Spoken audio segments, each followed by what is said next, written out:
Hello everyone, this is Jeevan Jaiswal from Main Academy and we will discuss about Abujhmaria tribes.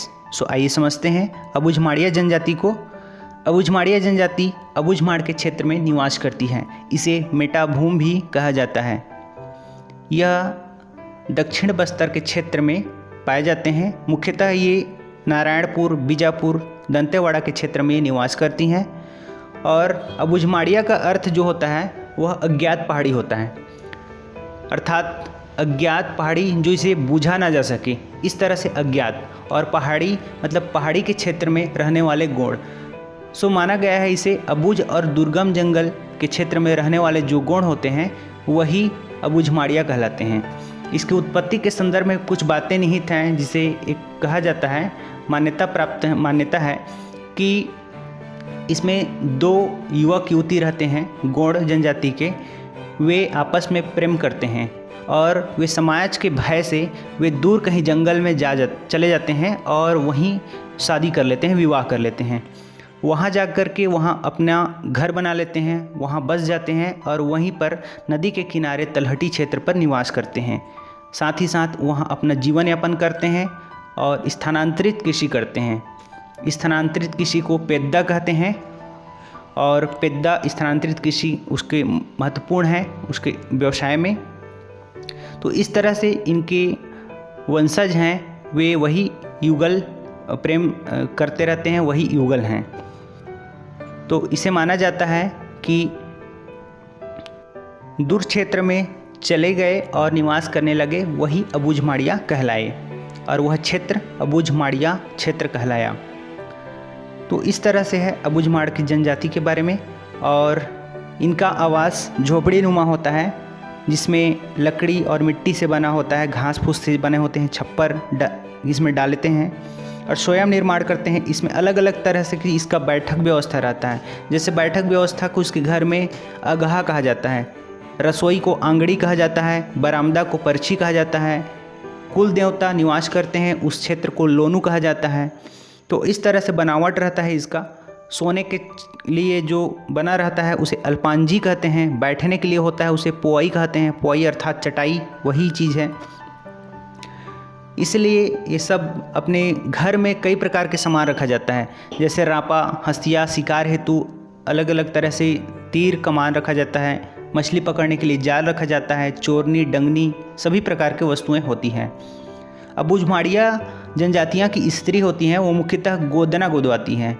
तो हस्तशिल्प से शरीर का पूरी तरह से गोदना गोदवाना अनिवार्य होता है, ऐसा माना जाता है इनके समाज में। और इसे स्थायी गहना के रूप में मानते हैं। इसका मानना रहता है कि गोदना जो होते हैं वो मृत्यु के बाद भी बना रहता है, ठीक है। तो इसलिए ये गोदना अनिवार्य रूप से गोदवाते हैं अपने शरीर में। पूरे मस्तक में गोदवा लेते हैं, नाक के समीप गोदवाते हैं, हाथ में, ठूढ़ी में। तो इस तरह से सभी पूरे बॉडी पे इन लोग गोदना गोदवा लेते हैं, जो कि महत्वपूर्ण है। और कई प्रकार के आभूषण धारण करते हैं। तोड़ा जैसे पैर में पहनने वाला है तोड़ा, पैरपट्टी, करधन, चूड़ी, सुड़ेल, सूता जो गला में पहनने के लिए होता है, झुमका, बाला, फुली, इस तरह से पहना जाता है। पुरुष मात्र लंगोटी पहनते हैं और महिलाएं लुगड़ा पहनने का कार्य करती हैं, लुगड़ा धारण करती हैं। वर्तमान में इनका बदल रहा है जीवन शैली कुछ हद तक, और वे साड़ी भी पहनने लगी हैं, लेकिन लुगड़ा इनकी जो पारंपरिक परिधान है वे पहनती हैं। अबुझमाड़ियाओं में देखें तो कई प्रकार के भोजन करते हैं। भोजन को देखें तो इसमें कोदो है, चावल है, कुटकी है, भात है। ये कंद मूल पर भी भरोसा रखते हैं। कंद मूल मतलब कि ये पूरी तरह से उसी पर डिपेंडेंट है। और मांस का सेवन करते हैं। शराब और महुआ इनका प्रमुख है। पेय पदार्थ के लिए महुआ, शराब, सल्फी, ताड़ी इसी का उपयोग किया जाता है। हर प्रकार के संस्कार में ये शराब जो है वह अनिवार्य रूप से इसका अंग है।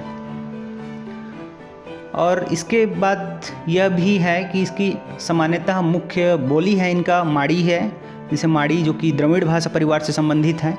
समाज इसके पितृसत्तात्मक परिवार हैं। इसी पे वे विश्वास करते हैं। प्रसव बुजुर्ग महिला के द्वारा कराया जाता है और जब प्रसव होता है तो उसमें झोपड़ी नुमा एक अलग से बनाई जाती है। वहीं पर शिशुनाल को तीर पे काटते हैं, तीर या फिर छुरी पे काटते हैं। फिर काढ़े और हल्दी जो हल्दी से बनाया जाता है, हल्दी अजवाइन से बनाया जाता है काढ़ा, उस पर जच्चा को उसमें निर्भर रखते हैं और शुद्धि करते हैं, बाद में नामकरण करते हैं, फिर मांस मदिरा के लिए फिर सेवन करते हैं। सामाजिक समारोह में मांस मदिरा पीते हैं, पिलाते हैं, खूब पिलाते हैं। फिर इनका विवाह परंपरा देखें तो विवाह परंपरा भी काफ़ी महत्वपूर्ण है, बहुत ही रोचक प्रकार का है। देखिए, इसका विवाह के लिए प्रस्ताव वर पक्ष रखता है। वधू पक्ष के पास जाते हैं और वर पक्ष इसके प्रस्ताव रखते हैं। इनमें एक सुख परंपरा है। सुख क्या होता है? वधू धन को सुख कहा जाता है। वर पक्ष के द्वारा वधू पक्ष के पिताजी को सुख दिया जाता है, वधू धन दिया जाता है। और अन्य कई प्रकार के विवाह भी इसमें प्रचलित है, जैसे विधेर विवाह, उड़ियत्ता विवाह। विधेर विवाह को कहा जाता है भाग कर कोई भी दूर चले जाते हैं और विवाह कर लेते हैं, ठीक है, तो इसे कहा जाता है विधेर विवाह।